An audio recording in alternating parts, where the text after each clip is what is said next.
ಈ ರಾಷ್ಟ್ರದ ಪ್ರತಿಯೊಬ್ಬರ ಹಕ್ಕು.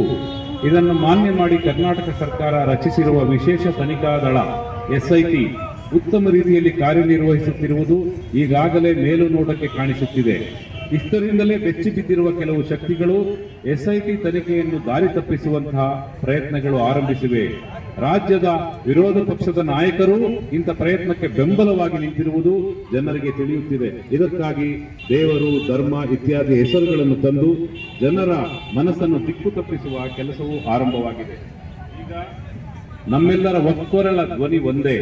ಕರ್ನಾಟಕ ಸರ್ಕಾರ ಇದೆಲ್ಲವನ್ನೂ ಗಮನಿಸಿ ತನಿಖಾ ದಳ ಮುಕ್ತವಾಗಿ ಒತ್ತಡಗಳಿಲ್ಲದ ರೀತಿಯಲ್ಲಿ ನ್ಯಾಯಯುತ ತನಿಖೆ ಮುಂದುವರಿಯುವಂತೆ ನೋಡಿಕೊಳ್ಳಬೇಕು. ಸತ್ಯ ಏನು ಎಂಬುದನ್ನು ಬಹಿರಂಗಪಡಿಸಬೇಕು. ಅಪರಾಧಿಗಳಿಗೆ ಶಿಕ್ಷೆ ಆಗುವಂತೆ ಮಾಡಬೇಕು.